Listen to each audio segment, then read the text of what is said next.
26번입니다. 다음 중 시나리오에 대한 설명으로 옳지 않은 것은 보기를 바로 보면 풀기가 좀 어렵겠죠. 그래서 미리 만들어둔 예제를 보면서 시나리오를 직접 한번 만들어 보도록 하겠습니다. 자, 여기 있는 시나리오는 투자 1, 2에 따른 순이익이라는 것을 구하는 시나리오이고요. 최대로 투자했을 때, 최소로 투자했을 때 순이익이 어떻게 변화하는가라는 것을 볼 수 있는 자료가 되겠습니다. 자, 여기 순이익이라는 것을 보면요. B7 투자 총합과 지출 B8의 차이를 통해서 구하고 있고요. 투자 총합은 투자 1과 투자 2의 합을 통해서 구하고 있고 지출이라는 부분은 ABCD의 합으로 구하고 있습니다. 따라서 순이익이라는 것은 위에 있는 모든 데이터들이 관여하고 있다는 것을 알 수가 있죠. 따라서 투자 1과 투자 2의 데이터를 바꾸게 되면 당연히 순이익의 값도 바뀌게 되겠죠. 시나리오는 단순히 변수를 바꾸면 결과가 어떻게 되는 것인가 정도로 이해를 하면 되겠습니다. 자, 그러면 시나리오를 한번 만들어 보도록 하죠. 데이터에 가면 가상 분석이라는 곳이 있고 시나리오 관리자라는 곳이 있습니다. 현재 시나리오가 정의된 것이 없으니까 추가를 눌러서 시나리오를 만들어 주도록 하죠. 첫 번째 시나리오의 이름은 최대라고 하도록 하겠습니다. 투자 금액을 최대로 하겠다라는 뜻이 되겠고요. 변경 셀 부분은 투자 금액을 변경할 것이니까 바로 이 부분이 변경 셀이 되어야 되겠죠. 이렇게 해서 변경 셀 지정해 주도록 하고요. 확인 눌러 줄게요. 최대라는 시나리오에는 여기 투자 1 부분에 500을 입력해 주고요. 투자 2 부분에는 400을 이렇게 입력해 주면 되겠죠. 그 다음에 최소 시나리오를 만들기 위해서 다시 추가를 눌러 줍니다. 이번에는 최소라는 시나리오이고요. 변경 셀은 아까 지정했던 그대로 잘 만들어져 있는 것을 볼 수 있고요. 확인 누르고 최소에 맞는 100이라는 값과 그 다음에 150이라는 값을 이렇게 자연스럽게 입력해 주면 되겠습니다. 자, 이 상태에서 확인 눌러주면 되겠죠. 자, 이렇게 하면 최대와 최소 시나리오가 만들어졌고요. 바로 표시를 하지 말고요. 요약이라는 것을 눌러서 시나리오 요약이라는 것을 만들어 보도록 하겠습니다. 이때 결과 셀은 당연히 B9 셀을 지정해 주면 되겠죠. 지금 우리는 투자 금액의 최대 값과 최소 값에 따른 순이익의 변화를 보고 있잖아요. 그죠? 결과의 순이익의 변화를 보아야 되니까 B9 셀을 지정해 주는 것이 마땅합니다. 자, 이렇게까지만 해두고 다시 문제로 넘어와서 보도록 하겠습니다. 우선 1번이 잘못되었습니다. 잘못되었다는 것은 시나리오 요약 보고서를 만들어 두고 한 번 더 검증해 보도록 하고요. 두 번째부터 보도록 할게요. 특정 셀의 변경에 따라 연결된 결과 셀의 값이 자동으로 변경되어 결과 값을 예측할 수 있다. 자, 우리 시나리오 만들어 보면서 설명했던 부분이죠. 특정 셀의 변경, 바로 여기 투자 1과 투자 2의 변경에 따라서 이렇게 변경될 때 자동으로 결과값을 예측할 수 있다라는 것을 앞에서 실제로 한번 해 보았습니다. 자, 이 상태에서 다시 세 번째 보기를 보면 여러 시나리오를 비교하기 위해 시나리오를 피벗 테이블로 요약할 수 있다. 자, 시나리오 요약할 때 그냥 요약할 수도 있지만 시나리오 피벗 테이블 보고서로도 요약할 수 있다는 것을 여기에서 확인할 수 있고요. 자, 이제 확인을 눌러서 시나리오 요약 보고서라는 것을 만들어 보도록 하겠습니다. 자, 이렇게 시나리오 요약 보고서가 만들어졌고요. 현재 값은 투자 1과 투자 2가 이렇게 되었을 때 순이익이 이렇게 나는 것을 볼 수 있고요. 최대로 투자했을 때 순이익, 최소로 투자했을 때 순이익을 확인할 수 있죠. 자, 이제 네 번째 보기를 보면 변경 셀과 결과 셀에 이름을 지정한 후 시나리오 요약 보고서를 작성하면 결과의 셀 주소 대신 지정한 이름이 표시된다라고 되어 있습니다. 자, 여기 보면요. 투자 1, 투자 2라고 되어 있는 부분 보이죠? 또 순이익이라고 되어 있는 부분도 보일 것입니다. 자, 이렇게 나타나는 이유는 이 부분에 이렇게 셀 이름이라는 것이 이렇게 지정이 되어 있기 때문에 나타난다는 것이죠. 그래서 네 번째 보기를 보면요. 결과의 셀 주소 대신 지정한 이름이 표시된다. 자, 이렇게 만약에 지정하지 않으면 이 부분이 그냥 셀 주소가 나오는 겁니다. 뭐 B1, B2 이렇게 나오겠죠. 그런데 셀 이름을 지정했기 때문에 이렇게 나타난다는 것도 같이 알아두면 되겠고요. 자, 이제 첫 번째 보기가 왜 잘못되었는지 살펴보면 시나리오 관리자에서 시나리오를 삭제하면 시나리오 요약 보고서의 해당 시나리오도 자동으로 삭제된다라고 되어 있는데요. 다시 여기로 넘어가서 가상 분석에서 시나리오 관리자를 눌러보면 이렇게 시나리오라는 것이 있죠. 이 시나리오를 삭제해 보도록 하겠습니다. 이렇게 삭제를 하면 될 거예요. 이렇게 정의된 시나리오가 없습니다 라고 되어 있고요. 삭제가 된 상태에서 시나리오 요약 보고서로 가보면 해당 시나리오가 삭제가 되었나요? 되지 않았죠. 최대라는 시나리오도 그대로 살아있고 최소라는 시나리오도 그대로 살아있는 것을 볼 수 있습니다. 따라서 1번은 완벽하게 잘못되었죠. 정답은 1번이고요. 그 다음 27번입니다. 다음 중 조건부 서식에 대한 설명으로 옳지 않은 것은 무엇이냐? 첫 번째, 동일한 셀 범위에 둘 이상의 조건부 서식 규칙이 true로 평가되어 충돌하는 경우 조건부 서식 규칙 관리자 대화 상자의 규칙 목록에서 가장 위에 있는, 즉 우선순위가 높은 규칙 하나만 적용된다. 굉장히 복잡한 것 같은데요. 실제로 예를 보면 하나도 복잡하지 않습니다. 자, 이렇게 예제를 한번 보도록 할게요. 홈 탭에 가면 조건부 서식이라는 것이 있고 미리 만들어둔 조건부 서식이 있습니다. 규칙 관리에 들어가서 한번 살펴보도록 할게요. 첫 번째 규칙을 보면요. B2의 값이 60 이상일 경우에 이러한 서식이 적용되도록 조건부 서식을 만들어둔 상태입니다. 자, 지금 보면 이렇게 노랗게 표시되는 부분들 있죠. 자, 그런데 두 번째 서식을 보면요. B2의 값이 90 이상일 경우에 이렇게 파랗게 채우기 되는 조건부 서식이 적용된 것을 볼 수 있습니다. 그러나 우리는 제일 위쪽에 있는 우선순위가 가장 높은 규칙에서 이미 60 이상이니까 90 이상은 다 포함해 버렸죠. 그런 경우에는 여기 보이는 것처럼 60 이상인 경우에는 전부 노랗게 채우기가 되어서 서식이 적용된 것을 볼 수 있습니다. 90 이상인 경우에 대해서 파랗게 채우거나 그러지 않죠. 그래서 여기 보기에 있는 것처럼 우선순위가 높은 규칙 하나만 적용된다. true로 평가되었을 경우에, 참일 경우에,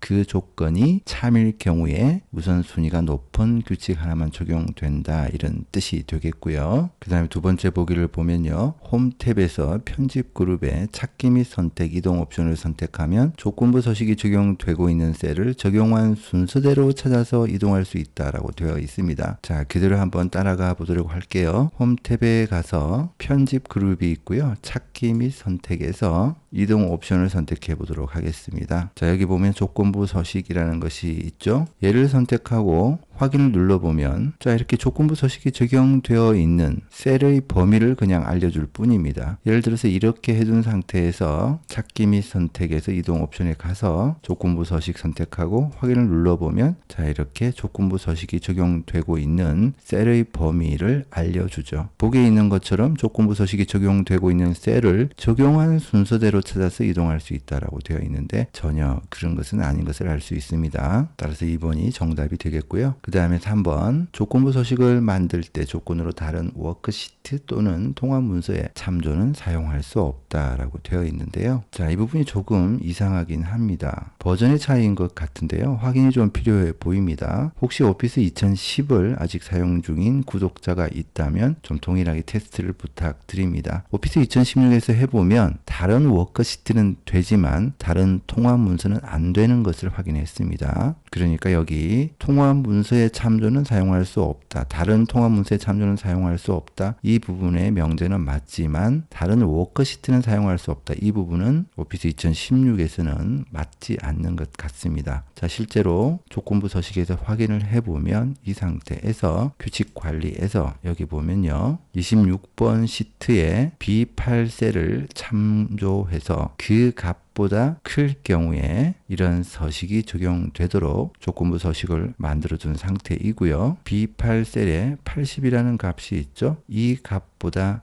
큰 경우에 서식을 적용한다라고 했습니다. 자, 이렇게 다른 워크시트에 있는 값임을 알 수가 있고요. 이 상태에서 실제로 적용이 되는지 한번 살펴보면요. 자, 여기 이 부분을 가장 위쪽으로 올리면 되겠죠. 80보다 큰 경우에 빨간색으로 된다라고 했죠. 여기 90이라는 부분이 해당이 되겠네요. 이 상태에서 적용을 눌러보면 자, 이렇게 잘 적용되는 것을 볼 수 있습니다. 그 얘기는 다른 워크시트에 있는 것도 참조를 사용할 수 있다라는 뜻이 되겠고요. 자, 다시 60 이상의 경우에 조건부 서식이 적용되도록 우선 만들어 둔 상태로 두고요.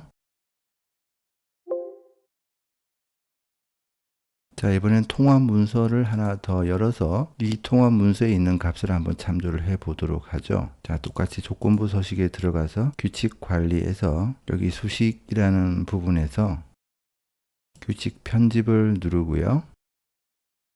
이 부분의 참조를 이 통합 문서에 이 부분을 참조로 두도록 하겠습니다. 자, 이렇게 바뀐 상태가 되겠죠. 자, 이렇게 참조 범위를 지정하도록 하고요. 확인을 누르도록 하겠습니다. 자, 이렇게 하게 되면 조건부 서식 조건으로 다른 통합 문서에 대한 참조를 사용할 수 없습니다 라고 나오죠. 앞에서 다른 워크시트는 문제없이 참조를 사용할 수 있었는데 이번에는 안 된다라고 합니다. 자, 그래서 다시 정리를 하자면 3번 보기에서 여기 다른 워크시트는 현재 오피스 버전에서는 사용할 수 있는 것으로 보이고 다른 통합 문서는 현재 오피스 버전 오피스 2016에서도 안 되는 것을 확인할 수 있습니다. 그 다음 네 번째 보기를 보면 셀 범위에 대한 서식 규칙이 true로 평가되면 해당 규칙의 서식이 사용자가 임의로 지정한 서식보다 우선한다라고 했습니다. 자, 무슨 얘기냐면 우리가 여기에 예를 들어서 사용자가 이렇게 먼저 채우기를 해뒀다라고 하죠. 자, 이렇게 채우기를 하려고 해도 조건부 서식이 적용되고 있으면 어때요?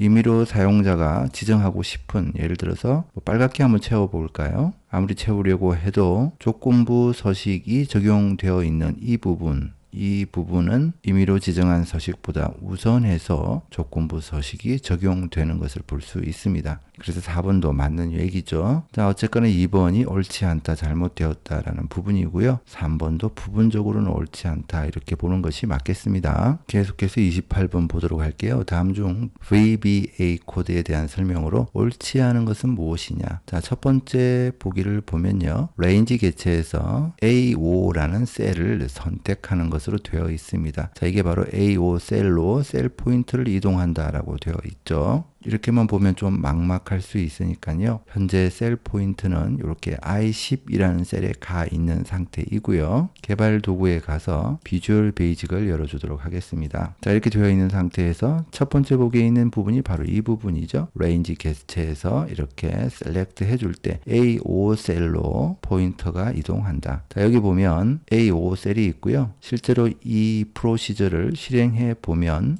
이렇게 A5 셀로 포인트가 이동한 것을 볼 수 있습니다. 두 번째 보기를 보면요. C2의 폰트를 볼드체, 굵게 true 한다라는 뜻이 되겠죠. true가 아니고 false면 아닐 텐데 true니까 굵게 하겠다라는 뜻이 됩니다. 자, C2 셀 여기 이렇게 지정을 해 두었고요. 실제로 이 프로시저를 실행시켜 보면 C2 셀에 주목해 보도록 합니다.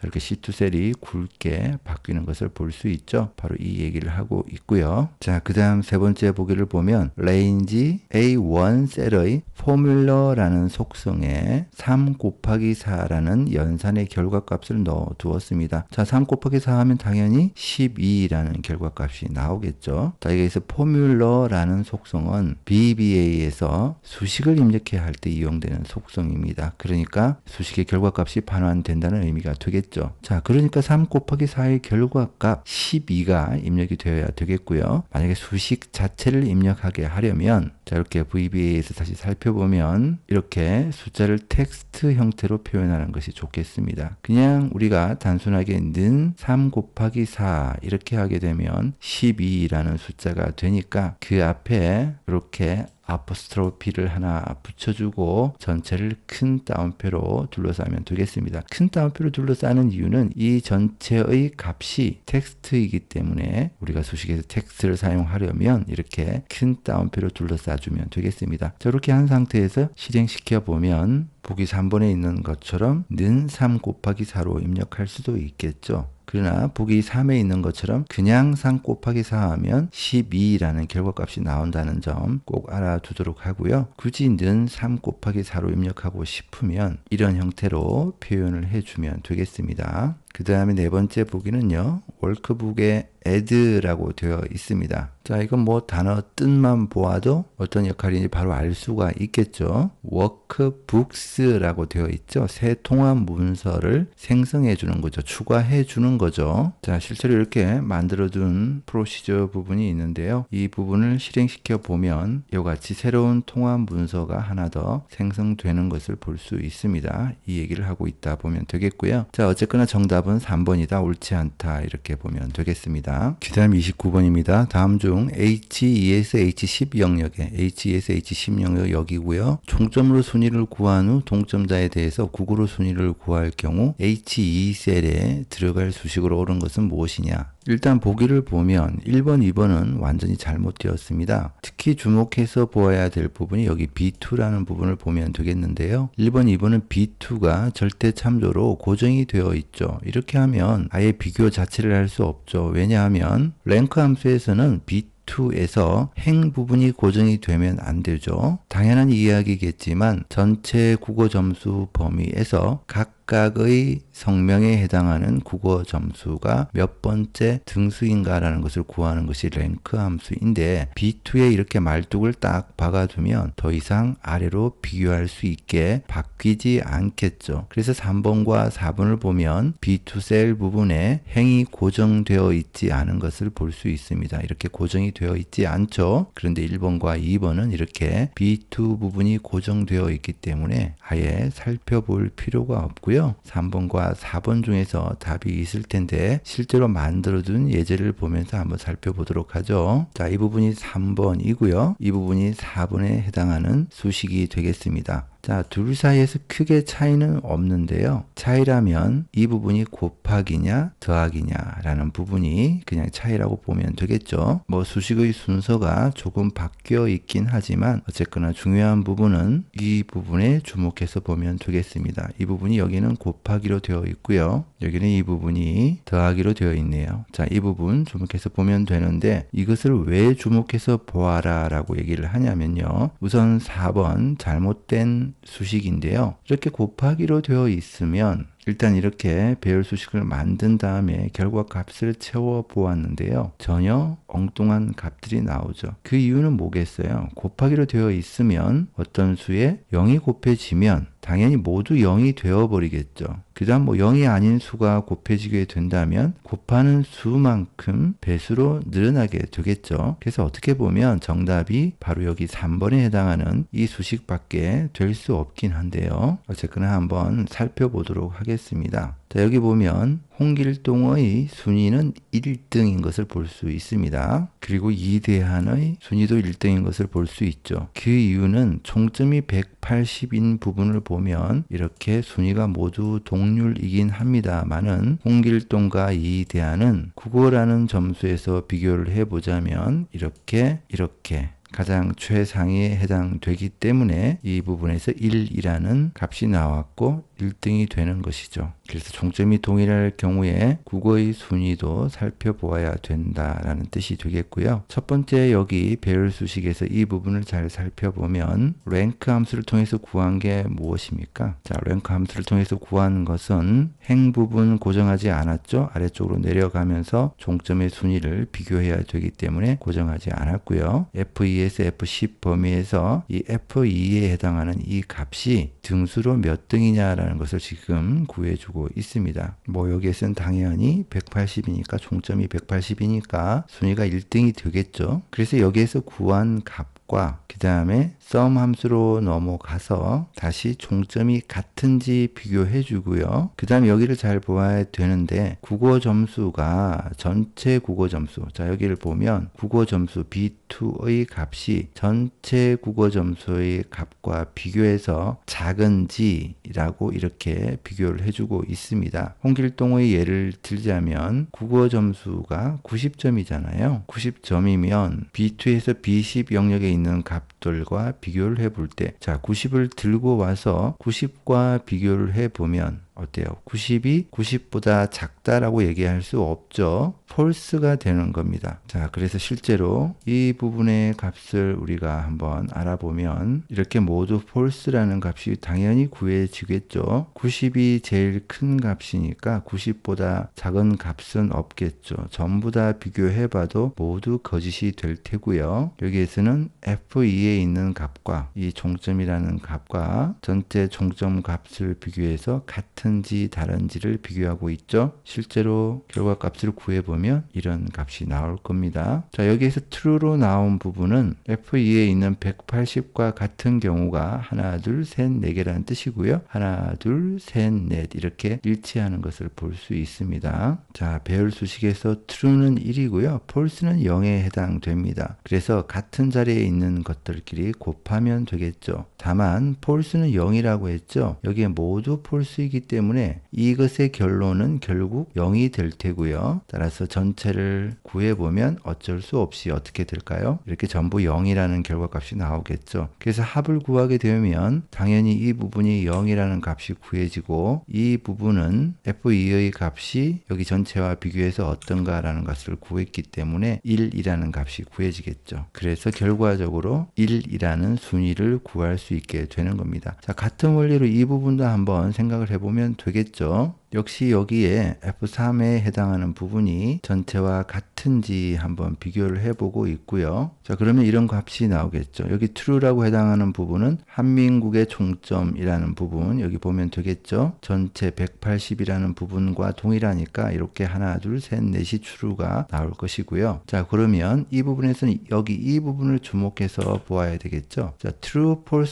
false로 나오게 되죠. 한민국이 80이라는 값이니까 이 80이라는 값이 90과 비교하면 작죠. 작기 때문에 true라는 값이 나오고 80은 80보다 작다라는 것은 말이 안 되니까 false, 80은 90보다 작으니까 true가 나오고요. 그 다음에 70이 크다 80이니까 말이 안 되죠. 그래서 false라는 값이 나온 것을 볼 수 있습니다. 자, 어쨌거나 이렇게 해서 결과적으로 같은 자리끼리 곱해주면 true인 애들만 살아남게 되겠죠. 그래서 결과적으로 구해보면 이런 값이 나올 겁니다. 이와 같이 1이 2개 나왔다는 것은 나보다 큰 값이 2개가 있다는 뜻이 될 겁니다. 나보다 큰 값이 2개가 있다는 뜻은 내가 세 번째 크다라는 뜻도 되겠죠. 그래서 이런 원리로 값을 구하게 되는 겁니다. 그래서 여기에서 값을 구해보면 이렇게 2라는 값이 나올 것이고요. 여기에서는 어차피 1이라는 값이 나오게 되겠죠. 종점이 같은 부분이니까요. 종점으로만 놓고 보자면 항상 1등이겠지만 국어 점수까지 염두에 두고 구해야 되겠죠. 자, 그래서 1과 2를 더해서 3이라는 결과값이 나온 것입니다. 이렇게 하나하나 따져보면 왜 이 부분이 답이 되는지 알 수가 있어요. 그 다음 30번입니다. 다음 중 셀의 내용을 편집할 수 있는 셀의 편집 모드로 전환하는 방법에 대한 설명으로 옳지 않은 것은 무엇이냐. 첫 번째, 편집하려는 데이터가 있는 셀을 더블 클릭한다. 자, 여기 편집하려는 데이터가 있고요. 이 셀을 더블 클릭해 볼게요. 자, 더블 클릭하게 되면 편집 모드로 전환하는 것을 볼 수 있죠. 편집 모드라는 것은 뭐 별다른 것이 아니고 이렇게 뭐 삭제하거나 뭐 이렇게 복사하거나 뭐 이렇게 할 수 있는 것을 편집 모드다 이렇게 보면 되겠습니다. 그 다음에 두 번째 보기를 보면요. 편집하려는 셀을 클릭하고 수식 입력줄을 클릭한다. 자, 이렇게 클릭한 다음에 수식 입력줄 부분을 클릭하고 원하는 내용을 이렇게 포인트가 반짝반짝 그리는 곳에 입력해 주면 편집이 되겠죠. 그 다음 세 번째 보기를 보면 셀을 선택한 후 F2키를 누르면 셀에 입력된 내용의 맨 앞에 삽입 포인트가 나타난다라고 했는데요. F2키가 편집 키는 맞습니다만 실제로 눌러보면 이렇게 제일 뒤쪽에 포인트가 위치하는 것을 볼 수 있습니다. 앞쪽이 아니라 뒤쪽이다. 따라서 3번이 잘못되었다라는 것을 볼 수 있고요. 네 번째, 새 문자를 입력해서 기존 문자를 즉시 바꿀 수 있도록 겹쳐쓰기 모드를 활성화하려면 편집 모드 상태에서 인서트 키를 누르면 된다. 자, 이렇게 편집하려는 데이터로 온 다음에 인서트 키를 누르고 글자를 입력하게 되면 려라는 부분이 이렇게 그 다음에 는이라는 부분이 이렇게 겹쳐 쓰기가 되는 것을 볼 수 있습니다. 바로 이게 인서트 모드가 되겠고요. 자, 그래서 어쨌거나 3번이 옳지 않다, 잘못되었다라는 것을 알 수가 있습니다.